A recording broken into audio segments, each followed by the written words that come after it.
इस प्रकार से सुखदेव जी कहते हैं कि हे राजा परीक्षित, एक बार क्या हुआ कि राजा बृहि को नारद जी मिल गए और नारद जी उन्हें जन्म मृत्यु का ज्ञान समझा रहे थे।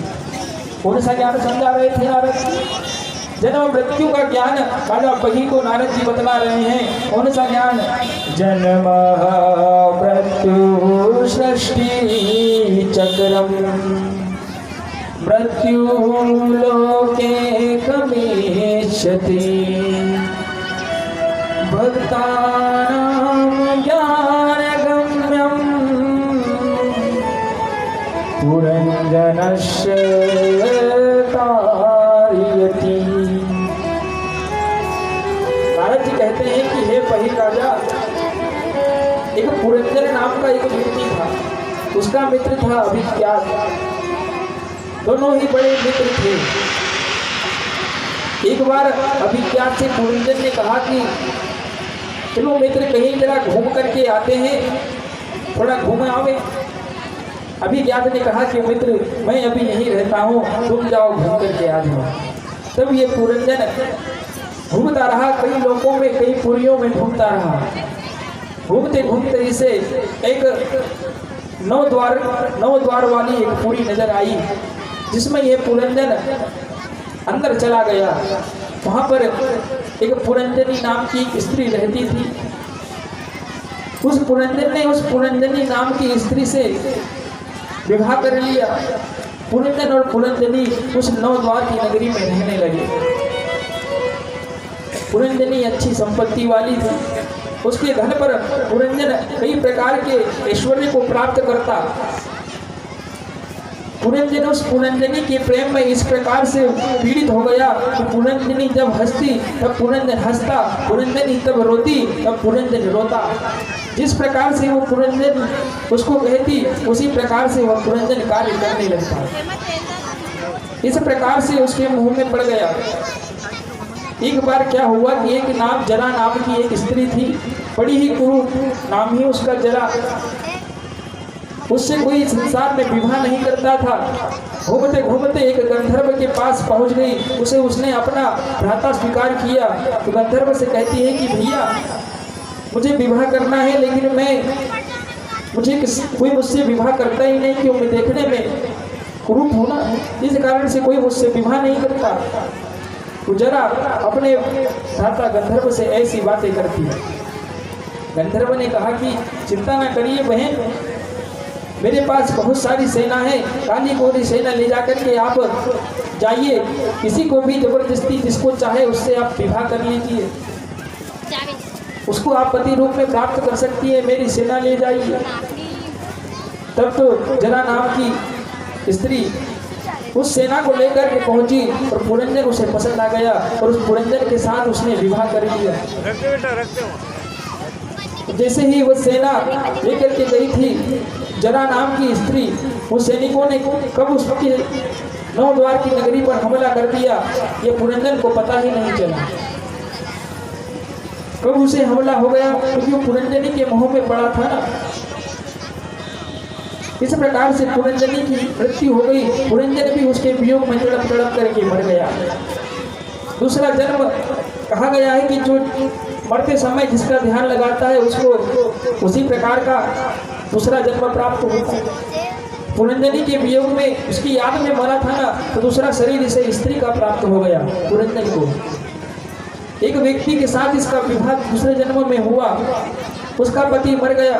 तब सती होने की प्रथा चला करती थी कि जो भी स्त्री का पति मर जाए तो वो स्त्री पति के साथ सती हो जाया करती थी। अब वह जो पुरंजन स्त्री बना था दूसरे जन्म में, अपने पति को लेकर के चिता पर बैठी है सती होने के लिए। तभी उसका मित्र अभिप्राय जो उससे भूल के गया था कि हे मित्र आप घूम लीजिए, मैं अभी यहीं रुकता हूँ। वो अभी क्या वहाँ पर आया और उससे कहने लगा कि कहो मित्र क्या हालचाल, हे मित्र क्या हालचाल है। तब वह स्त्री बना पुरंजन बोलता है कि भैया आप कौन हैं? मैं तो स्त्री हूँ, मैं किसी पुरुष को अपना मित्र नहीं बनाती। आप कौन हैं मैं जानती ही नहीं, क्योंकि उसका दूसरा जन्म हो चुका था ना। तब वो पुरंजन बना स्त्री बैठा हुआ बोलता है कुछ जोड़ दिया गया, तब उसको पूर्व जन्म की याद आई। तब वो पहचान गया कि अभिज्ञात तो मेरा मित्र है। फिर दोनों मित्र आपस में मिल जाते हैं। तो ये पुरंजन और पुरंजनी कौन है? ये पुरंजन हम ही हैं, जो कई प्रकार के जन्म हम ले चुके हैं, करोड़ों प्रकार के जन्म से भटक रहे हैं, कई पुरियों में हम घूमते हैं। और ये 9 द्वार की नगरी कौन सी थी? ये 9 द्वार की शरीर ही एक नगरी है। इसमें 9 द्वार है इस शरीर में। इसी 9 द्वार की नगरी इस पुरंजन को पसंद आई, इस आत्मा को पसंद आई, ये उसमें घुस गई और पुरंजनी से विवाह कौन? ये बुद्धि हमारी पुरंजनी है। इस बुद्धि से हमने विवाह कर लिया। जिस प्रकार से वो पुरंजन पुरंजनी की बातें माना करता था, हम भी तो हमारी बुद्धि की बातें माना करते हैं। जैसा हमारी बुद्धि कहती है वैसा ही हम कार्य करते हैं। बुद्धि से विवाह हो गया। जरा नाम की स्त्री कौन है? जरा बुढ़ापा ही जरा है। बुढ़ापा किसी को नहीं पसंद, जरा नाम की स्त्री को भी कोई पसंद नहीं करता था। ऐसे ही ये बुढ़ापा किसी को पसंद नहीं आता। बुढ़ापे में हम दर्द हो जाते हैं, बुढ़ापा किसी को नहीं पता। और ये सैनिक कब हमला कर देते हैं, बुढ़ापा हमें कब आ जाता है, ये हमें पता ही नहीं रहता। जितने भी बूढ़े यहाँ बैठे हैं, क्या उन्हें पता है कि अपना बुढ़ापा कब शुरू होगा? कोई तारीख नोट करके रखता ही नहीं, पता नहीं कब बुढ़ापा शुरू हो जाता है। धीरे धीरे करके वह सेना एक एक करके हमला बोलती रहती है। कानों से दिखना सुनना बंद हो जाता है, आंखों से दिखना बंद हो जाता है। इस प्रकार धीरे धीरे करके यह 9 द्वार की नगरी समाप्त हो जाया करती है। अंत में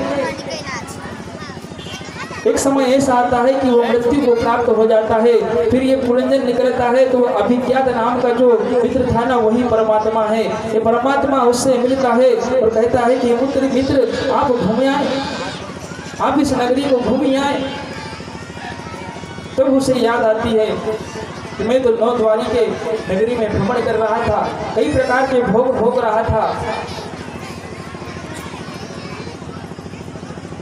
कई प्रकार के भोग मैंने भोगे, लेकिन प्रभु का भजन नहीं किया। इस प्रकार से नारद जी भी राजा को जन्म मृत्यु का ज्ञान बता रहे हैं। हे राजा, इस प्रकार से मनुष्य घूमते रहता है, जीव और परमात्मा के पास वापस आ जाता है और अपने कर्मों का फल प्राप्त करते रहता है। हमें चाहिए कि हम भजन करें। मनुष्य का परम उद्देश्य यही है कि प्रभु को प्राप्त कर लेना, उस परमात्मा को प्राप्त कर लेना।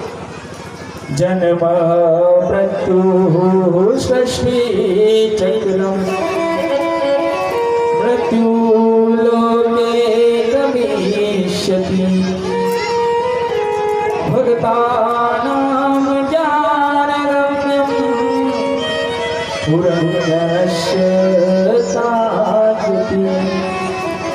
तब ये प्रभु की शरण में जीव आता है ना, तभी भगवान उस पर दया दृष्टि रखते हैं, उसका कल्याण कर दिया करते हैं। तब जब हम प्रभु पर दृढ़ विश्वास करेंगे, हनुमान जी जैसी भक्ति हमारे मन में होना चाहिए। किसी से कोई लेना देना नहीं, हमारी राम की भक्ति में हम मस्त रहें, ऐसा मन में होना चाहिए। अरे बाद में भी तो ये शरीर छोड़ना ही है ना, तो पहले ही इसका त्याग कर दिया जाए, पहले ही मोह माया से हमें छुटकारा प्राप्त कर लिया जाए, तभी तो हमें भक्ति ज्ञान और वैराग्य की प्राप्ति होगी ना। ये जो पुराण लिखे गए हैं, ये हम पर नियम लगाने के लिए ही तो बनाए गए हैं। इनका नियम हमें पालना चाहिए। ऐसे ही नहीं लिख दिए गए कि आप केवल इसका श्रवण कर लीजिए। ये हमारे जीवन में उतारने के लिए किस प्रकार से मनुष्य का आचरण होना चाहिए, ये बताने के लिए लिखे गए हैं। सुखदेव जी महाराज राजा परीक्षित से कहते हैं कि हे राजा परीक्षित, परीक्षित जी ने कहा कि हे सुखदेव जी महाराज, आपने श्री कृष्ण की बड़ी दिव्य लीलाओं का वर्णन मेरे सामने किया है। मेरा मन प्रसन्न हो गया, मेरा मन खुशी से नाचने को कर रहा है। अब मुझे मेरी मृत्यु का कोई भय नहीं रहा, केवल एक अभिलाषा और रह गई। यदि आप उसे पूरा कर दें, आप बताइए कि प्रभु की प्राप्ति किस प्रकार से होती है, प्रभु को हम किस प्रकार से प्राप्त कर सकते हैं। तब परीक्षित को सुखदेव जी महाराज कहते हैं कि हे सुखदेव परीक्षित, हमारे अंदर जो शत्रु है ना, काम क्रोध लोभ और मोह, जब इनका पूरी तरीके से विनाश हो जाता है, तब जाकर के इस मनुष्य को परमात्मा की प्राप्ति हो जाती है, उसका मोक्ष हो जाता है। अरे हमें लड़ाई लड़ना है यदि, तो हम दूसरे जीवों से क्यों लड़े? अपने काम और क्रोध और लोभ और मोह से लड़े ना, अपनी इंद्रियों को वश में रखे ना। ये आंख जो देखना चाहती है उससे कहें कि ये आंखें प्रभु का दर्शन कर। मन इधर उधर भाग रहा है तो उससे कहें कि प्रभु के कथा का गुणगान करना। इनको वश में करना चाहिए, इंद्रियों पर हमारा बस होना चाहिए, इन पर अंकुश लगाना चाहिए। ऐसा दृढ़ निश्चय जब हम कर लेंगे ना, तब जाकर के हम परमात्मा की भक्ति सही प्रकार से कर पाएंगे। तो हमने आंगन नहीं बुहारा, चंचल मन को नहीं सुधारा, कैसे आएंगे भगवान, कैसे आएंगे भगवान। तो हमने आंगन नहीं बुहारा, हमने आंगन नहीं बुहारा, कैसे आएंगे भगवान, कैसे आएंगे भगवान। हमने आंगन नहीं बुहारा, हमने आंगन नहीं बुहारा, कैसे आएंगे भगवान, कैसे आएंगे भगवान। हमने आंगन नहीं बुहारा, हमने आंगन नहीं बुहारा, कैसे आएंगे भगवान, कैसे आएंगे भगवान। मन का मैल नहीं धोया तो, मन का मैल नहीं धोया तो, कैसे आएंगे भगवान, कैसे आएंगे भगवान, कैसे आएंगे भगवान, कैसे आएंगे भगवान।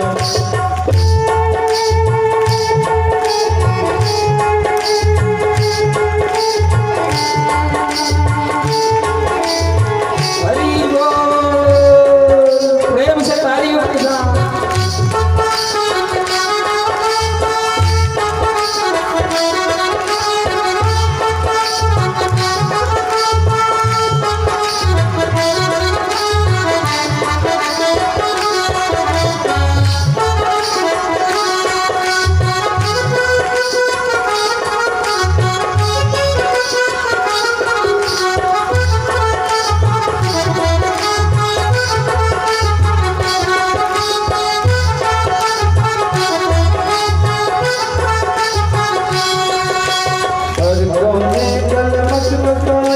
लगी हुई है तेरी, हर कोने कलश बताई की लगी हुई है तेरी।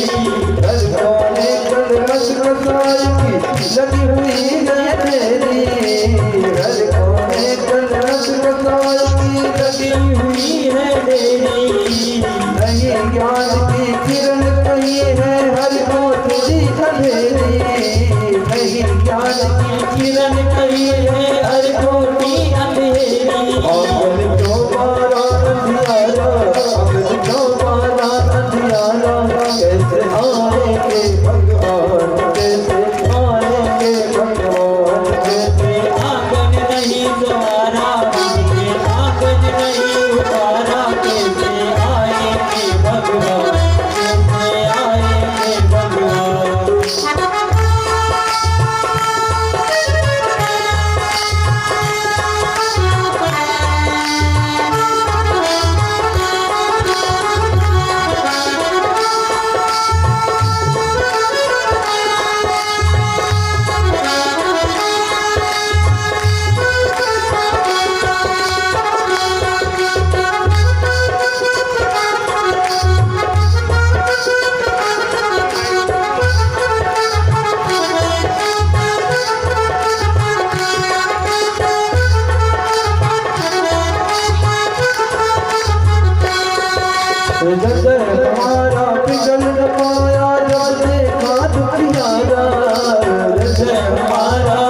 धारा, दुखी में करुणा की हर धारा।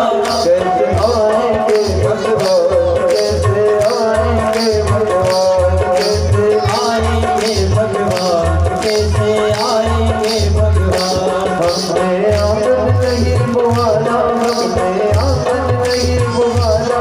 कैसे आएंगे भगवान, कैसे आएंगे भगवान, कैसे आएंगे भगवान, कैसे आएंगे भगवान।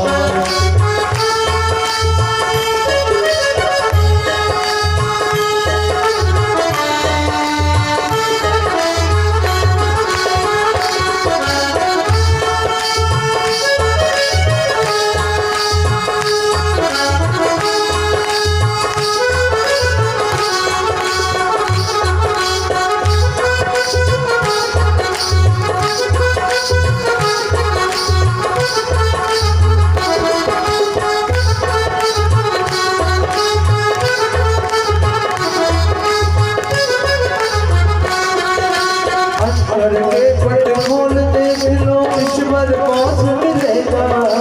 अंतर के पट खोल देख लो, ईश्वर पास मिलेगा। अंतर के पट खोल देख लो, ईश्वर पास मिलेगा। अंतर के पट खोल देख लो, ईश्वर पास मिलेगा। हर प्राणी में परमेश्वर का आभास मिलेगा। हर प्राणी में भी परमेश्वर का आभास मिलेगा। मन से नहीं पुकारा, सच्चे मन से नहीं पुकारा, सच्चे मन से नहीं पुकारा, सच्चे मन से नहीं पुकारा। कैसे आएंगे भगवान, कैसे आएंगे भगवान, कैसे आएंगे भगवान, कैसे आएंगे भगवान। हमने आंगन नहीं बुहारा, हमने आंगन नहीं बुहारा। कैसे आएंगे भगवान, कैसे आएंगे भगवान, कैसे आएंगे भगवान, कैसे आएंगे भगवान। मन का मैल नहीं धोया तो, मन का मैल नहीं धोया तो। कैसे आएंगे भगवान, कैसे आएंगे भगवान, कैसे आएंगे भगवान, कैसे आएंगे वृंदावन बिहारी लाल की जय हो।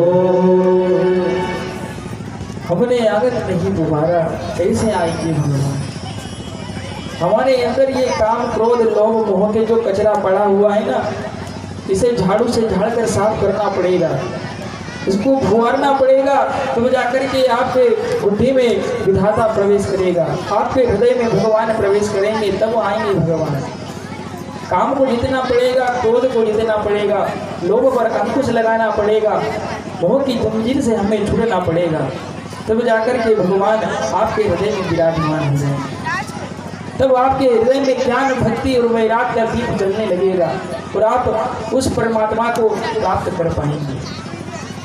सुखदेव जी महाराज राजा परीक्षित को यह कथा श्रवण करा रहे हैं। कहते हैं कि हे राजन, दुख में हमें कभी घबराना नहीं चाहिए, सुख में हमें ज़्यादा सुखी भी नहीं होना चाहिए, खुशी भी नहीं बनाना चाहिए। हर स्थिति में हमें सम रहना चाहिए। दुख में दुखी होंगे तो क्या होगा, हमारे शरीर का ही तो विनाश होगा ना। इसलिए हमें दुख में घबराना नहीं चाहिए, धैर्य बनाकर रखना चाहिए। माता कुंती ने तो प्रभु से दुख ही मांग लिया। जब प्रभु द्वारिका जा रहे थे ना, तब माता कुंती को प्रभु ने पूछा कि माता कुछ वरदान मांगिए। तो माता ने कहा कि हे श्री कृष्ण, मुझे तो आप दुख दीजिए, क्योंकि दुख में आपकी याद ज़्यादा आती है, आपका भजन ज़्यादा होता है। सुख में हम आपको भूल जाते हैं, दुख में तो हम हर पल बड़ी विनम्रता के साथ और आत्मा के साथ आपको हृदय से जपते रहते हैं। हे प्रभु, आप मुझे दुख दे दीजिए। कुंती माता क्या कहती, ऐसे सुख पर पत्थर पड़े जो कृष्ण हृदय से जाए, बलिहारी वा दुख की जो पल पल नाम जपा। हे कृष्ण, ऐसे सुख पर आप हमारे हृदय से चले जाएं। प्रभु बलिहारी उस दुख की है जो आपका नाम हर समय हर पल जपाती रहती है। दुख में मनुष्य प्रभु को याद करता ही है, इसलिए कुंती माता ने उनसे दुख मांगा।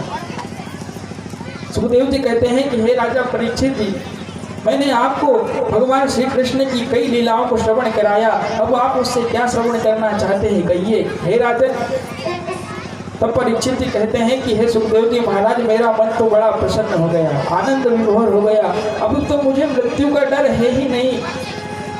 नहीं सुखदेव जी, केवल एक प्रश्न का उत्तर और दीजिए, एक कथा मुझे और सुनाइए, बदलाइए कि क्या इस करुणा निधान प्रभु श्री कृष्ण ने किसी दीन पर भी दया करी है?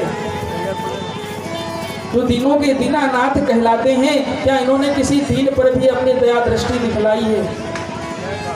तो सुखदेव जी कहते हैं कि हे परीक्षित, तुमने बड़ा सुंदर प्रश्न किया, तुमने दीन की याद दिलाकर मुझे सुदामा की याद दिला दी।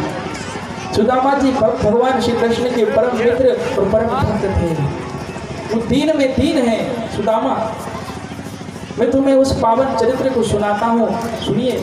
सुदामा जी बड़े ही दीन थे, उनके घर में दरिद्रता ने वास कर लिया था। सुदामा परम मित्रम बाल सख श्री कृष्ण दारिद्रम धनहीनम पीडितः पापात् प्रमोचति। हे राजन सुनिए, एक बार की बात है, एक समय क्या था, सुदामा जी जब संदीपनी ऋषि के आश्रम में दोनों रहते थे, श्री कृष्ण और सुदामा की वहीं पर मित्रता हुई थी। दोनों परम मित्र थे, बाल सखा थे बचपन के। जब ये अपने घर वापस आए तब से यह अलग अलग हो गए, लेकिन सुदामा जी श्री कृष्ण की भक्ति को प्राप्त कर चुके थे। हर समय श्री कृष्ण श्री कृष्ण श्री कृष्ण श्री कृष्ण शरणम मम, श्री कृष्ण शरणम मम, यही जपते रहते। चाहे कितना ही इनके जीवन में दुख आ गया, कितना ही इनकी विपरीत विपत्तियां आ गई, लेकिन इन्होंने श्री कृष्ण के भजन का जाप करना नहीं छोड़ा। इनका एक सुशीला नाम की कन्या से विवाह हुआ, इनके यहाँ पुत्र हुए, लेकिन इनके यहाँ दरिद्रता ने जन्म ले लिया, क्योंकि कुछ पिछले जन्म के इनके पाप कर्म कुछ ऐसे थे ना, जिसके कारण इनके घर में दरिद्रता ने जन्म ले लिया। इनके घर एक समय खाने के लिए भोजन भी नहीं रहता था। कभी कभी तो बेचारे पानी पी करके, जल ग्रहण कर करके अपनी भूख प्यास को मिटाते। इतनी गरीब दरिद्रता ने इनके घर जन्म ले लिया। सुशीला जब सुदामा जी से कहती कि आप जाकर के कुछ मांग करके ले आइए ताकि बच्चों का पेट भर सके, इनकी भूख को शांत किया जा सके, तब सुदामा जी भिक्षा मांगने के लिए जाते तो ब्राह्मण का धर्म बताया गया है कि उसे 5 घर से ज़्यादा भिक्षा नहीं मांगनी चाहिए।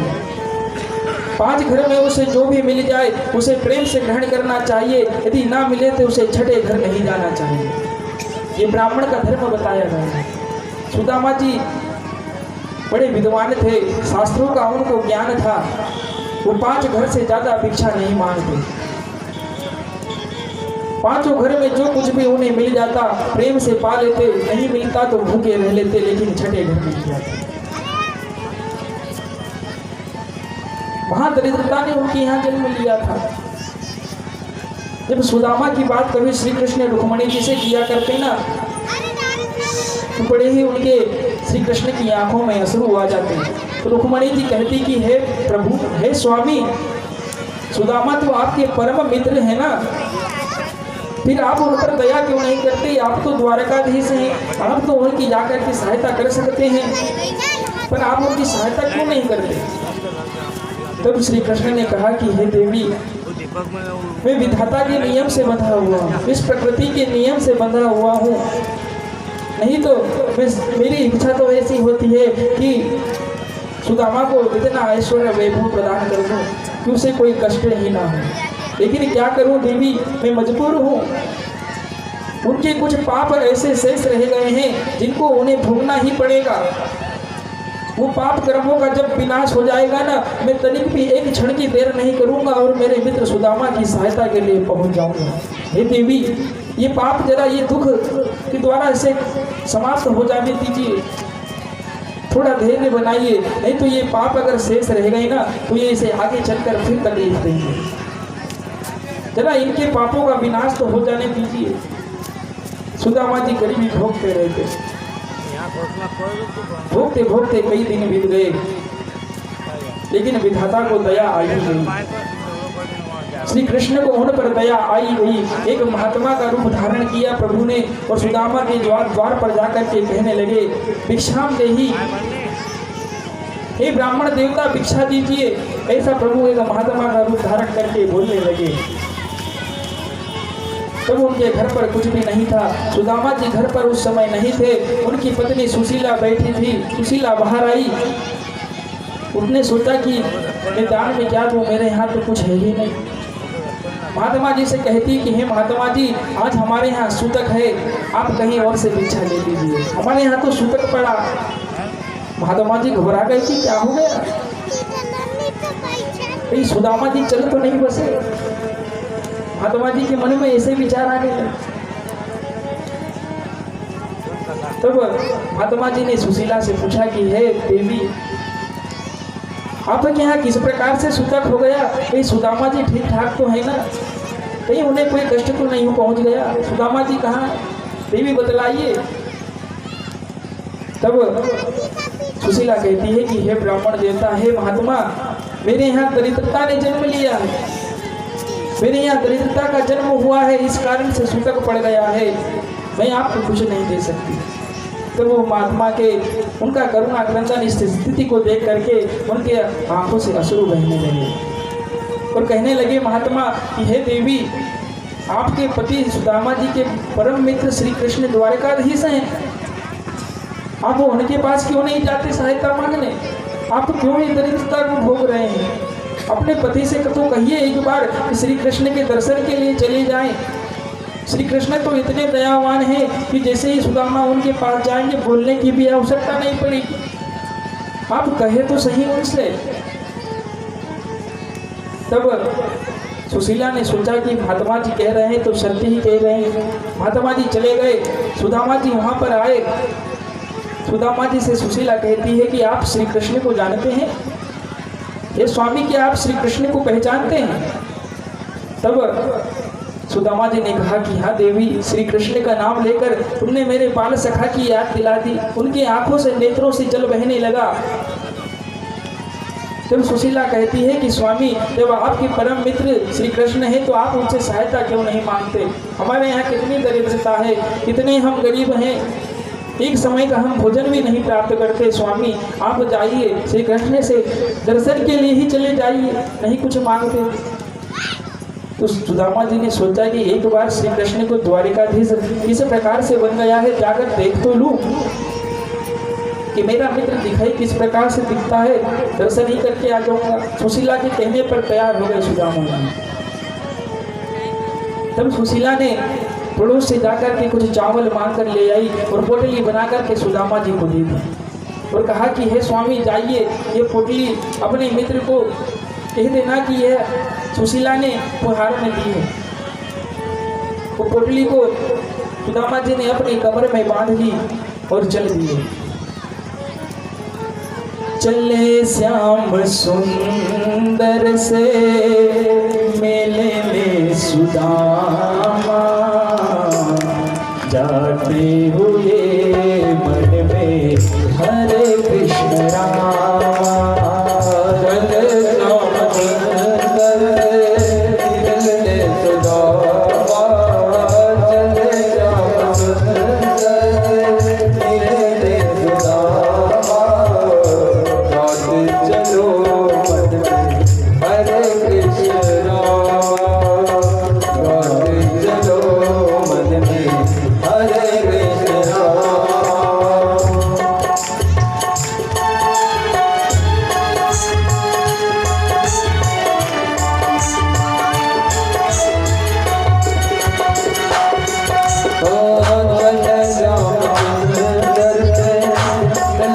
सुदामा चले श्याम सुंदर से मिलने सुदामा आते चलो हरे कृष्ण आते चलो हरे कृष्ण आते चलो हरे कृष्ण आते चलो मन में हरे कृष्ण ताली बजाते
हरे कृष्ण हरे कृष्ण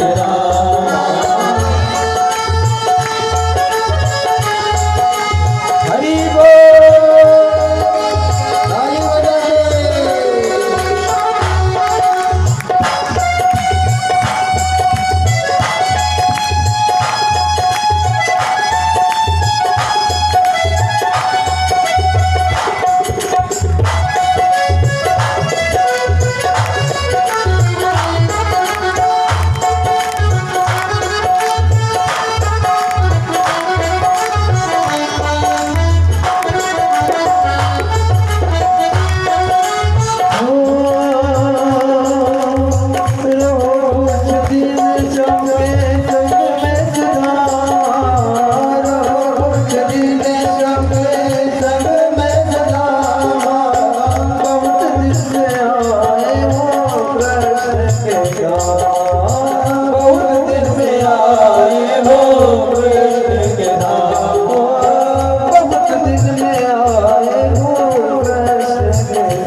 सुदामा जी चले दिए श्री कृष्ण से मिलने के लिए। रास्ते में कई प्रकार के दुर्गम रास्ते आते रहते।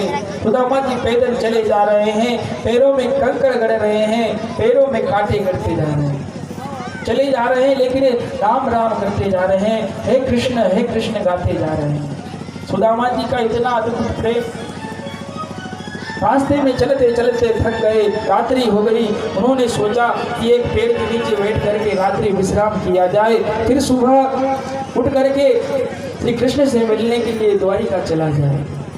एक पेड़ के नीचे सुदामा जी बैठ गए और अचानक उन्हें थकान के कारण निद्रा लग गई।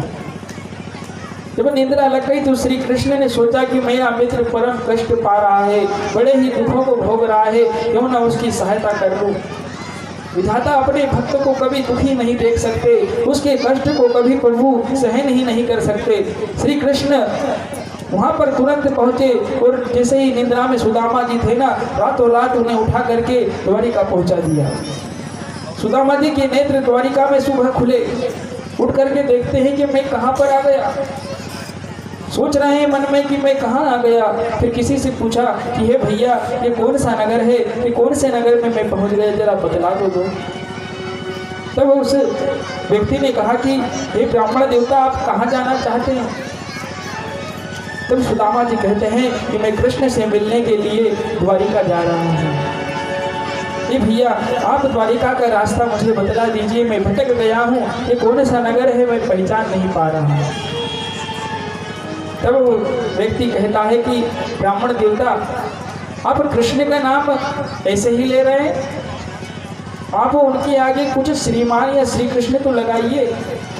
आप जानते भी हैं कि कृष्ण कौन है, वो इस द्वारिका के भगवान हैं और प्रतिष्ठित आदमी का नाम बड़े मान सम्मान से लिया जाता है। तो सुदामा जी ने कहा कि भैया, वह कृष्ण तो मेरे बचपन का बाल सखा है, मेरा मित्र है, परम मित्र है। आपके जो भी श्रीमान श्री कृष्ण हैं, कृपया करके उनका द्वारिका का रास्ता मुझे बतला दीजिए। उनका घर कहाँ है, वो कहाँ रहते हैं। तब वो व्यक्ति कहता है कि हे ब्राह्मण देवता, यही द्वारिकापुरी है, इस तरफ से आप चले जाइए, थोड़ी ही आगे प्रभु श्री कृष्ण का महल है, आप पहुंच जाएंगे। लेकिन वो व्यक्ति मन में विचार करता कि कहाँ श्री कृष्ण और कहाँ यह व्यक्ति, ये ब्राह्मण, ऐसा मित्र प्रभु का हो सकता है। कमर में धोती फटी हुई पहने हुए हैं, ऊपर बदन पर कुछ कपड़ा नहीं है, हाथ में एक लाठी है, बड़ी दरिद्र ब्राह्मण, ये और भगवान श्री कृष्ण का मित्र हो सकता है। ऐसा वो व्यक्ति मन में सोचता। सुदामा जी उस रास्ते पर चल पड़े। थोड़ी ही दूर जाकर के श्री कृष्ण के महल के द्वार पर पहुंच जाते हैं। वहाँ द्वारपाल मिलते हैं, उनसे सुदामा जी कहते हैं कि भैया, क्या यही श्री कृष्ण का घर है, मेरे बचपन का मित्र श्री कृष्ण यहीं पर रहता है क्या। तो उन लोगों ने कहा कि हाँ ब्राह्मण देवता, यह श्री कृष्ण का ही महल है, लेकिन आपको किससे मिलना, आप कहाँ से आ रहे हैं, आप कौन हैं, अपना परिचय तो दीजिए। द्वारपाल पूछ रहे।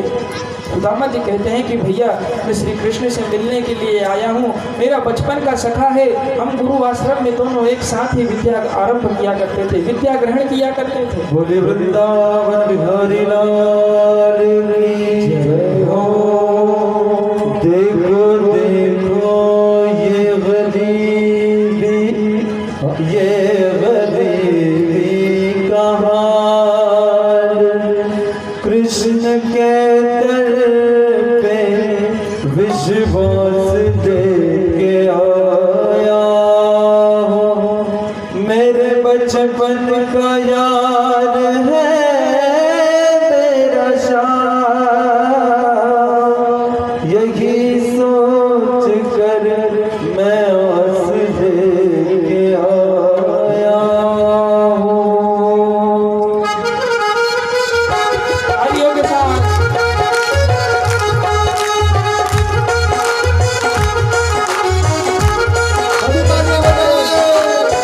अधिकार पालो कन्हैया से जगतो, अधिकार पालो कन्हैया से जगतो, ये दर पे सुदामा गरीब का गया है, दर पे सुदामा गरीब आ गया है।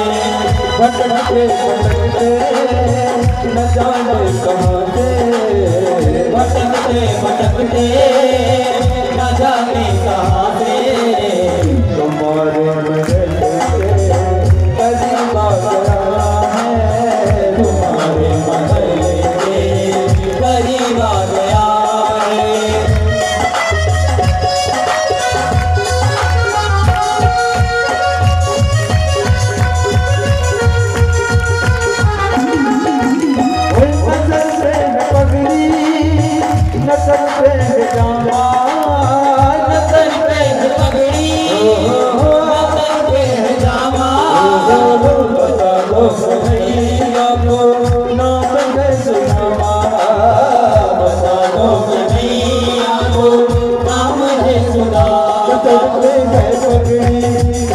लगन बन गए जावा बता दो कन्हैया को नाम है सुदामा हो नजर पे है पगड़ी नजर पे है जावा बता दो कन्हैया को नाम है सुदामा बता दो कन्हैया को नाम है सुदामा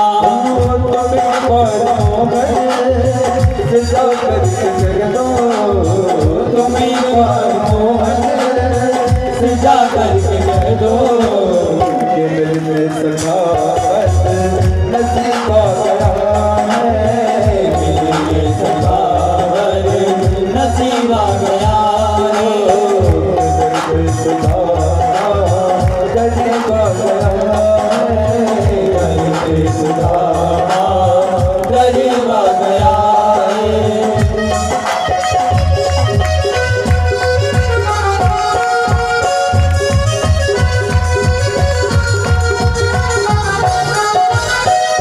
सुनते ही तोड़े चले आए मोहन सुनते ही तोड़े चले आए मोहन लगाया गले सुदामा को मोहन लगाया गले सुदामा को सुनते ही तोड़े चले आए मोहन लगाया गले सुदामा को मोहन सुनते ही दौड़े चले आए मोहन लगाया गले से सुदामा को मोहन लगाया गले से सुदामा को मोहन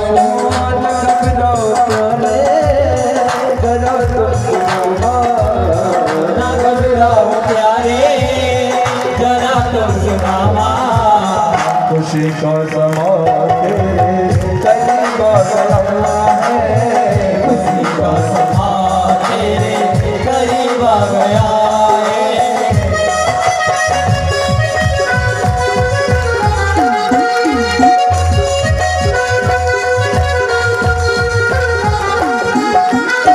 बराबर में अपने सुदामा बिताए बराबर में अपने सुदामा बिताए बरना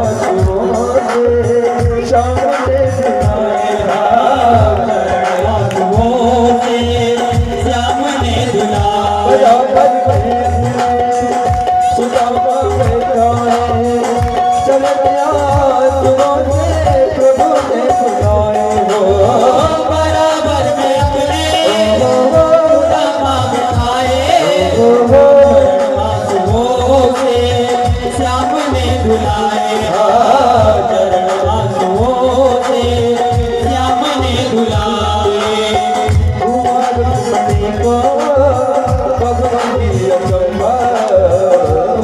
रुक्मणी को बहुरी चंपा ये मेहमान कहता अधिका गया है मेहमान कहता अधिका गया अरे गरमानो कन्हैया से दो अरे गरमानो कन्हैया से दो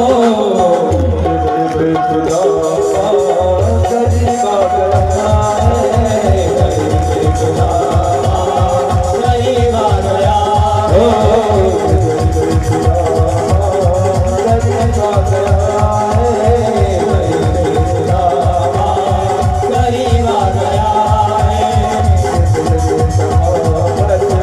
नसीबा गया है नसीबा गया गरीबा गया बोलिए श्री कृष्ण कन्हैया दामाद द्वारपालों से बोल रहे हैं कि हे द्वारपालों जाकर के कन्हैया से एक बार कह दो कि उनके बचपन का परम मित्र पाल सखा से सुदामा उनसे मिलने के लिए आया है। एक बार सुदामा नाम तो ले दो उसके सामने जाकर। बड़ा ही बहस द्वारपालों में सुदामा जी में हुई। लेकिन सुदामा जी के आगे उन द्वारपालों को मानना ही पड़ा।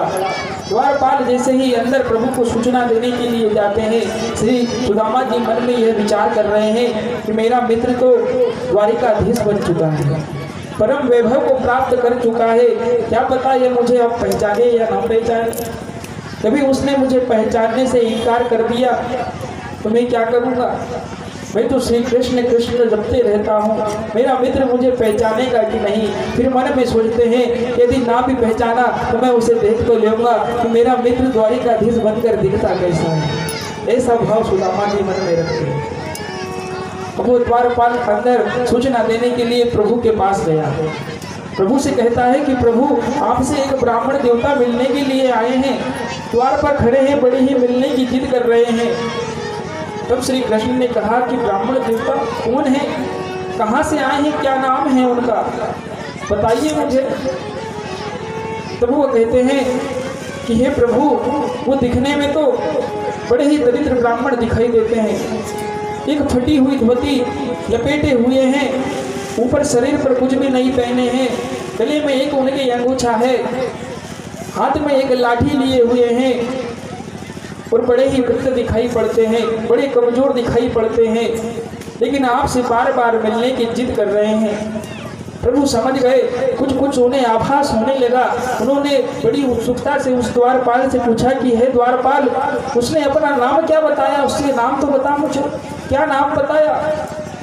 जैसे ही वो द्वारपाल ने कहा कि प्रभु उसने अपना नाम सुदामा बताया।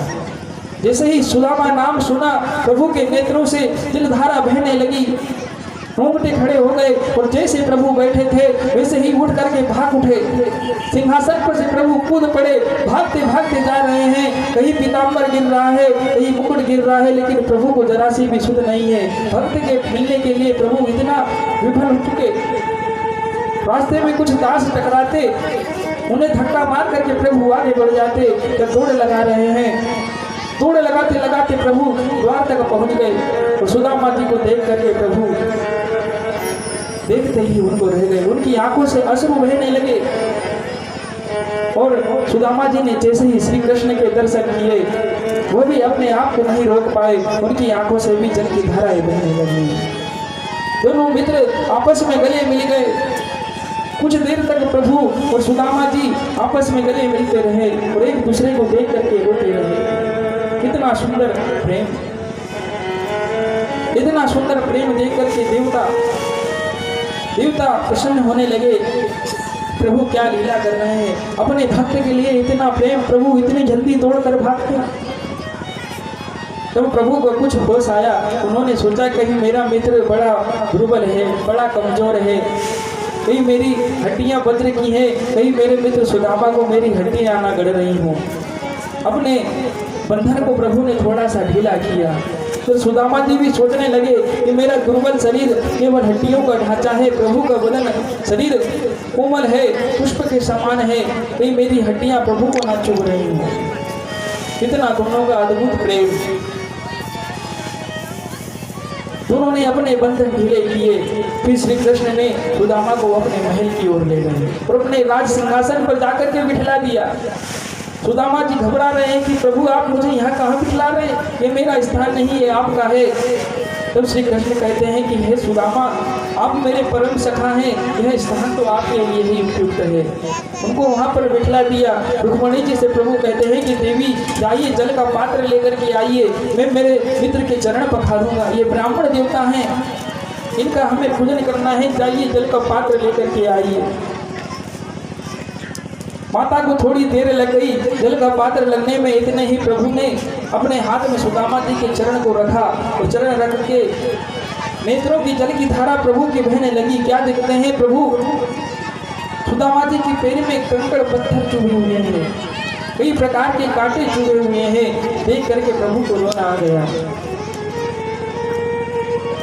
देख सुदामा की दीन दशा, करुणा करके करुणा निधि रोए। देख सुदामा की दीन दशा, करुणा करके करुणा निधि रोए। पानी पर आते को हाथ छुयो नाही,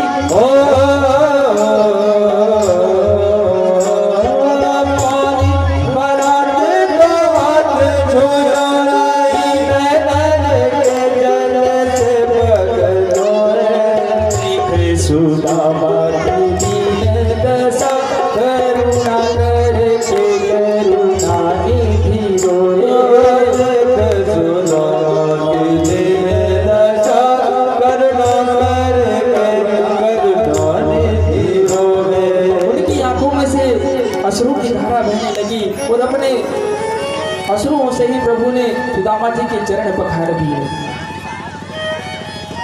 फिर प्रभु ने उनको स्नान कराया, स्नान करा करके नए नए वस्त्र पहनवाए, उनको ले जाकर के प्रभु ने अपने स्थान पर जाकर के आराम करने के लिए कह दिया, ये सुदामा थोड़ा आराम कर लो, भूख लगी है तो कुछ भोजन ग्रहण कर लो। जैसे ही सुदामा जी विश्राम करने के लिए गए ना, तो प्रभु उनके चरण दबाने लगे सुदामा जी के। श्री कृष्ण देखो जगत का पालनहार सुदामा जी के चरण दबा रहा है। तो माता रुक्मणी ने सोचा कि प्रभु अपने मित्र की इतनी सेवा कर रहे हैं तो मैं भी कुछ सेवा करूं, मैं क्या करूं। माता लक्ष्मी का अवतार रुक्मणी जी उनके सिरहाने बैठ करके उन्हें पंखा करने लगी। अब देखिए महालक्ष्मी सुदामा जी को पंखा कर रही है। जगत के पालन करता नारायण स्वयं हरि सुदामा जी के चरण दबा रहे हैं। सुदामा जी से भाग्यशाली और कौन हो सकता है। कितना भाग्यवान सुदामा। देवता देखते तो तरस जाते कि विधाता की क्या लीला हो रही है, बड़ा आनंद आ रहा। तब सुदामा जी का कई प्रकार से सम्मान किया गया। तब सुदामा जी बैठे, श्री कृष्ण सुदामा से पूछते हैं कि हे सुदामा, आपने अभी तक विवाह किया कि नहीं, थोड़ा बताइए तो सही। आपने अभी तक विवाह किया या अभी तक वैसे ही है। तब सुदामा जी कहते हैं कि मेरा सुशीला नाम की एक कन्या से विवाह हो चुका है, मेरे पुत्र भी हैं। ऐसा श्री कृष्ण से बतलाते हैं।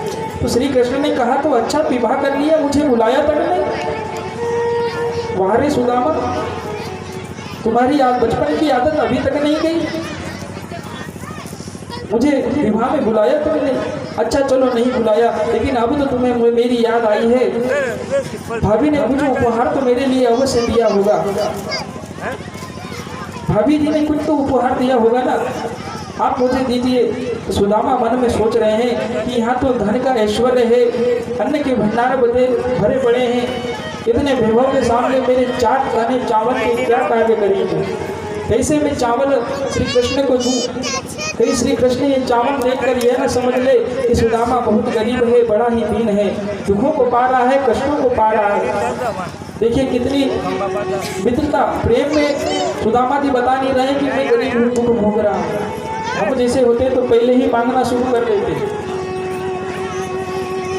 सुदामा जी मांग नहीं रहे, छिपा रहे हैं कि चावल देखकर श्री कृष्ण समझ जाएंगे। लेकिन भगवान को तो उनका कल्याण करना था। उन्होंने देख ही लिया सुदामा छिपा रहे हैं। सुदामा से कहते हैं, अरे सुदामा ये क्या मुझसे छिपा रहा है, तू बचपन में भी मुझसे छिपा करके चने खा गया था, अभी भी ये छिपा रहा है, पोटली बाहर निकाल। कि भाभी ने मेरे लिए दिया है ना, ला ला निकाल। छुड़ा लिया श्री कृष्ण ने सुदामा से, छीन लिया जबरदस्ती। छीन करके प्रभु ने जैसे ही पोटली खोली, और जैसे ही पोटली प्रभु ने खोली, प्रभु के नेत्रों से जल की धारा बहने लगी। अश्रु आ गए इतना विफल प्रेम देखकर। इतना प्रेम देखकर श्री कृष्ण प्रसन्न हो गए। कहने लगे, वाह रे सुदामा, इतना वैभव मेरे पास है, लेकिन इन चावलों से कीमती कुछ भी नहीं है। ये मेरे लिए परम उपहार है। भाभी जी जानती हैं कि चावल मुझे बड़े प्रिय होते हैं, इसलिए उन्होंने मेरी मनपसंद चीज भेजी है। श्री कृष्ण ने एक हाथ में मुट्ठी में चावल लिया, फटाक से रख करके प्रभु एक मुट्ठी चावल खा गए। जैसे ही एक मुट्ठी प्रभु चावल खाए, सुदामा को एक लोक का ऐश्वर्य और वैभव दे दिया। देखिए, जब भी विधाता आपसे कुछ ग्रहण करता है ना, बदले में कई गुना करके लुटाता है। इसका उदाहरण आप स्वयं देखते हैं। खेत में आप जरा सी धान बोएंगे या एक बोरी गेहूं बोएंगे तो कितना गुना मिलता है। आप विधाता को कुछ भी दान करेंगे ना, कई गुना होकर के मिलेगा आपको। एक मुट्ठी चावल के बदले एक लोक का वैभव ऐश्वर्य दे दिया सुदामा। ये होती है प्रभु की प्रभुता। दूसरी मुट्ठी चावल खाया, सुदामा को 2 लोक का ऐश्वर्य और वैभव प्रदान कर दिया गया। तीसरी मुट्ठी जैसे ही प्रभु ग्रहण करने वाले थे, रुक्मणी जी ने हाथ पकड़ लिया और कहा कि प्रभु अब क्या सुदामा को सब कुछ दान कर देंगे तो खुद सुदामा बन जाएंगे। आप सब कुछ दान करके क्या खुद सुदामा बनना चाहते हैं? कुछ हमारे लिए भी बचाइए, हमें भी तो प्रसाद ग्रहण कराइए, सब कुछ आप ही खा जाए। तब तीसरी मुट्ठी छुड़ा करके रुक्मणी जी ने सभी पटरानियां और रानियां मिलकर के सभी ने प्रसाद को ग्रहण किया। सुदामा जी कुछ दिन तक वहां पर ठहरे तो अपने मित्र से कहते हैं कि हे कृष्ण, अब मुझे चलना चाहिए, मैं बहुत दिनों तक आपके यहाँ रुका हूँ, घर पर सब परेशान हो रहे होंगे कि अभी तक रुका नहीं, मुझे अपने घर जाना है। तब श्री कृष्ण ने उन्हें मान सम्मान के साथ विदा कर दिया। सुदामा जी अपने नगर पहुंचे तो वहां देखते हैं उनका जो टूटी हुई झोपड़ी थी ना, वहां पर विश्वकर्मा ने बड़ा ही सुंदर महल तैयार कर दिया। उनकी पत्नियां सुशीला के नीचे कई दास दासियां कार्य करने लगे। सुदामा जी जैसे ही अपने घर के पास पहुंचे तो देखते हैं कि मेरी घर कहाँ चला गया, कहीं किसी राजा ने कब्जा तो नहीं कर लिया। ऊपर से उनकी पत्नी देखती है कि मेरे स्वामी आके खड़े हैं, जमीन पर देख रहे हैं, दौड़ करके नीचे आती है और चरणों में पड़ गई। सुदामा अपनी पत्नी को नहीं पहचान पाए, सुशीला को। कहते हैं देवी आप कौन हैं? तब सुशीला ने कहा कि स्वामी आप मुझे नहीं पहचानते, मैं आपकी पत्नी सुशीला। तब सुशीला ने सारी कहानी सुनाई कि श्री कृष्ण ने हमें कई प्रकार का वैभव और ऐश्वर्य प्रदान कर दिया है। सुदामा जी तब श्री कृष्ण को बड़ा ही धन्यवाद करते, प्रणाम करते, उनकी भक्ति में लीन हो जाते हैं और सदा श्री कृष्ण श्री कृष्ण श्री कृष्ण यही जपते रहते हैं। प्रभु ने उनका कल्याण कर दिया हो, उन्हें तार दिया। तो सुखदेव जी महाराज ने जैसे ही यह कथा परीक्षित को सुनाई, परीक्षित ने कहा कि प्रभु तो बड़े करुणा निधान है, दीनों पर भी दया कर देते हैं, इसीलिए उनका नाम दीन दयाल पड़ा है। दीन दयाल बिरुद संभारे, दयाल बिरुद संभारे, दीन दयाल बिरुद संभारे, दीन दयाल बिरुद संभारे, दीन दयाल बिरुद संभारे, दीन दयाल बिरुद संभारे, हरहु नाथ मम शरण भारे, हरहु नाथ मम शरण भारे। श्री राम जय राम, जय जय राम, हरे राम जय राम, जय जय राम। वो तीनों के दिनों पर भी दया कर देते हैं, इसीलिए उनका नाम दीन दयाल है। ऐसे हैं भगवान श्री कृष्ण। सुखदेव जी महाराज कहते हैं कि हे राजा परीक्षित, अब आप और मुझसे क्या सुनना चाहते हैं? तो परीक्षित कहते हैं कि किस प्रकार से प्रभु ने इस धराधाम को छोड़ा, हे सुखदेव जी ये भी हमें बतला दीजिए। तब सुखदेव जी महाराज कहते हैं कि हे राजा परीक्षित सुनिए, एक बार क्या हुआ कि यदुवंश को श्राप माता गांधारी ने दिया था कि आपका सारा यदुवंश नष्ट हो जाएगा। जिस प्रकार से आपने मेरे वंश का नाश किया है, आपके वंश का यदुवंश का विनाश हो जाएगा। ऐसा श्राप गांधारी ने माता श्री कृष्ण को दिया था। तब कुछ दिनों के बाद यदुवंश में जो श्री कृष्ण के वंशज थे वो मदिरा पान करने लगे। मदिरा का सेवन जो भी करता है उसका विनाश हो ही जाता है।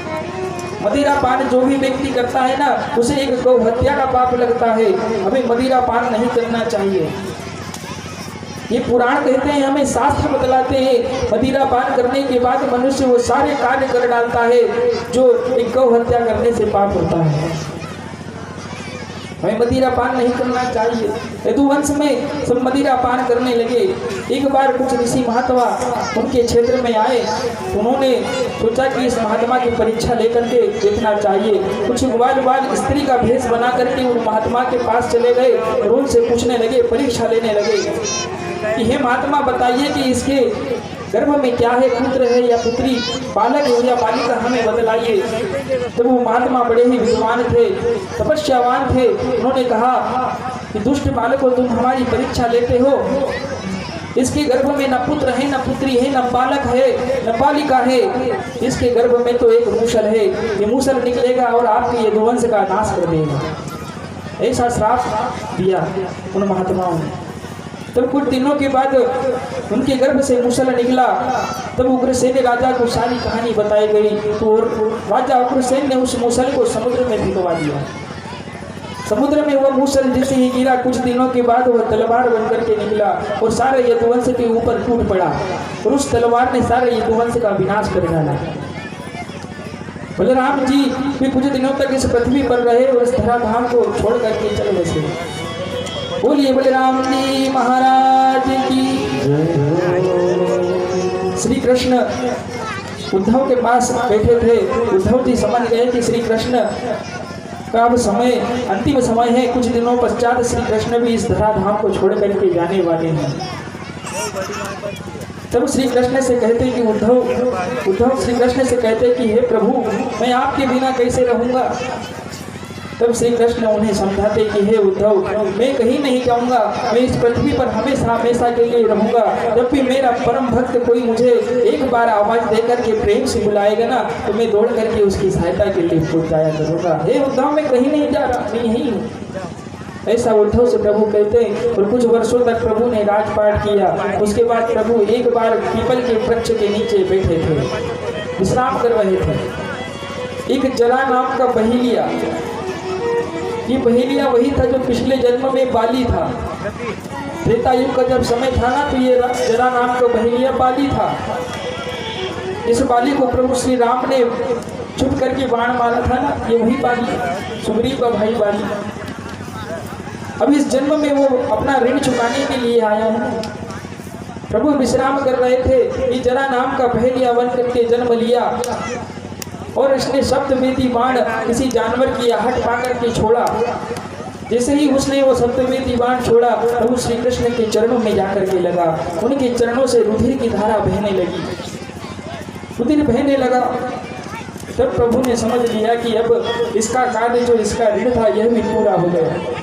देखिए, जब विधाता अपने ऋण को पूरा करने के लिए अवतार धारण कर सकता है, तो हम लोग क्या हैं? हम लोग कौन हैं?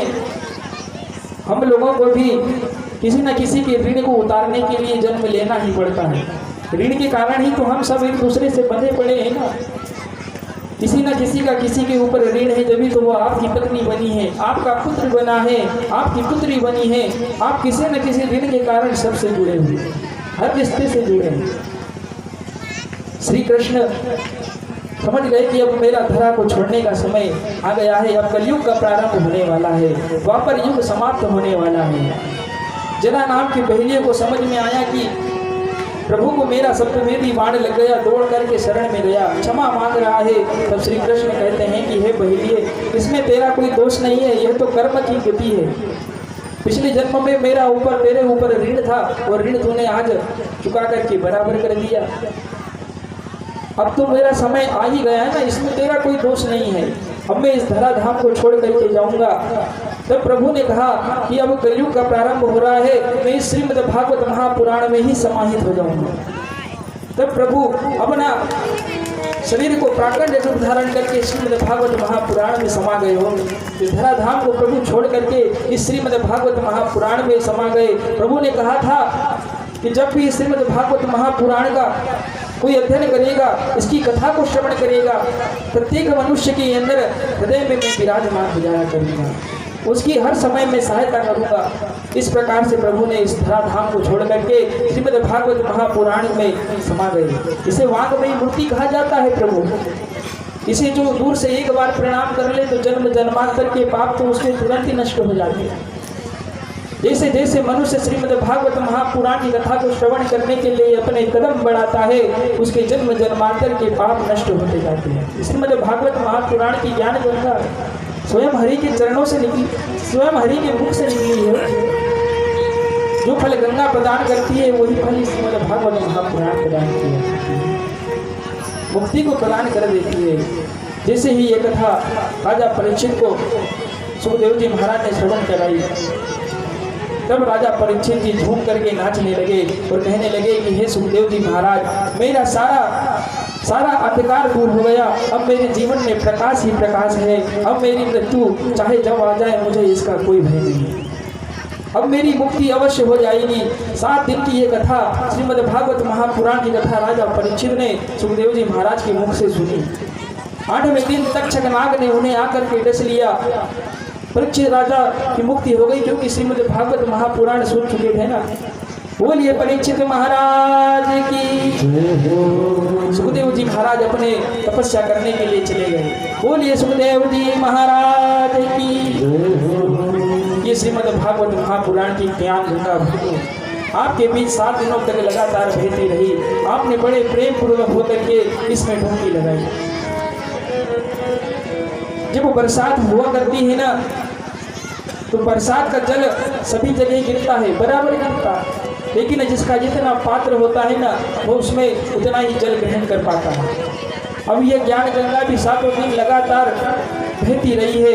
आप लोगों ने अपना पात्र पता नहीं कितना बड़ा रखा था बुद्धि का, कितना ज्ञान आपने ग्रहण किया है, कितना नहीं ग्रहण किया, ये तो आप लोग ही जाने। लेकिन जितना भी आपने ग्रहण कर लिया है, तो उसे अपने जीवन में आपने उतार लिया है ना, तो आपका मोक्ष हो जाएगा, आपको मुक्ति प्रदान हो जाएगी, आपको हरि के साक्षात दर्शन हो जाएंगे। जहाँ देखेंगे वहाँ श्री कृष्ण ही नजर आएंगे। हे भक्तों, राम नाम के मोती तो हम बिखेरे जा रहे हैं, लूट सके तो इसे लूट लो। कृष्ण नाम के हीरे मोती मैं बिखराऊं गली गली। ले लो रे कोई राम का प्यारा, छोड़ बचाओ गली गली।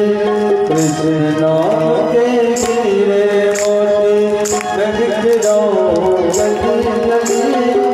ले लो रे कोई राम का प्यारा, छोड़ बचाओ गली गली। कृष्ण नाम के हीरे मोती मैं बिखराऊं गली गली। ले लो रे कोई राम का प्यारा, छोड़ बचाओ गली गली। ले लो रे कोई कृष्ण का प्यारा, छोड़ बचाओ गली गली। ले लो रे कोई कृष्ण का प्यारा, छोड़ बचाओ गली गली। कृष्णा कृष्णा कृष्णा कृष्णा कृष्णा कृष्णा कृष्णा कृष्णा।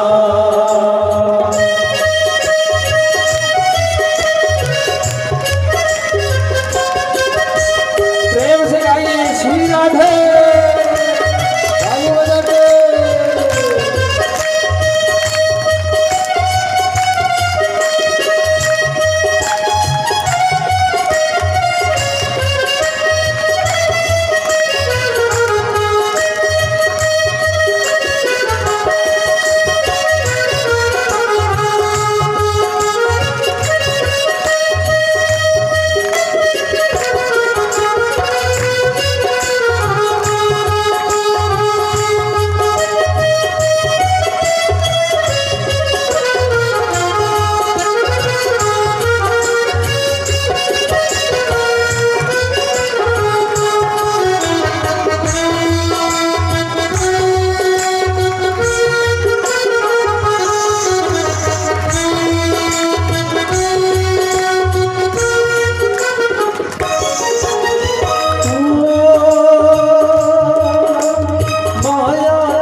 ले लो रे कोई कृष्ण को प्यारा, और बचाओ गले गले।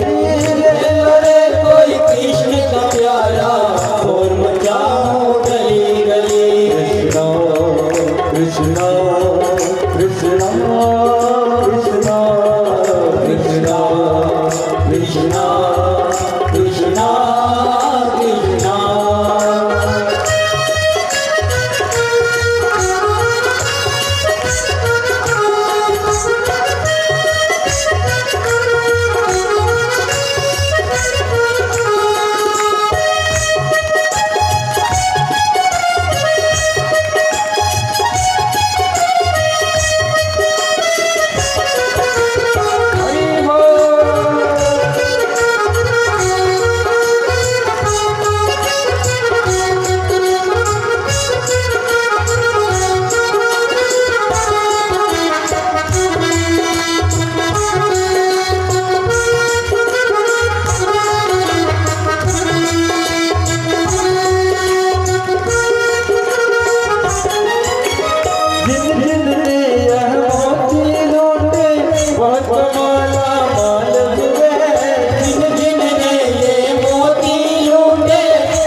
ले लो रे कोई कृष्ण का प्याला स्वर्ग बचाओ गले गले ले लो रे कोई कृष्ण का प्याला स्वर्ग बचाओ गले गले कृष्ण नाम के रे मोती राम नाम के रे मोती सत्य नाम गली गली ले लो रे कोई कृष्ण का प्याला स्वर्ग बचाओ गले गले ले लो रे कोई कृष्ण का प्यारा सुर बजाओ गली गली कृष्ण कृष्ण कृष्ण कृष्ण कृष्ण कृष्ण कृष्ण कृष्ण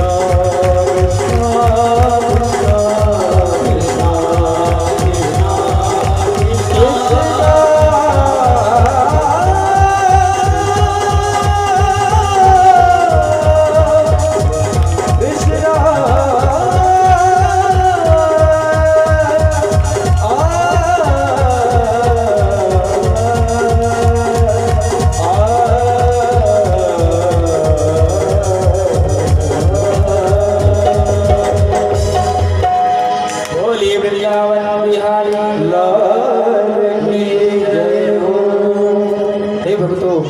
आपसे निवेदन है कि इस श्री कृष्ण ज्ञान गंगा में आपने जितने दिन 7 दिनों तक प्रेम पूर्वक डुबकी लगाई है ना, श्री कृष्ण को कभी भी कैसी भी परिस्थिति आ जाए अपने मन से अपने हृदय से कभी न भुलाना।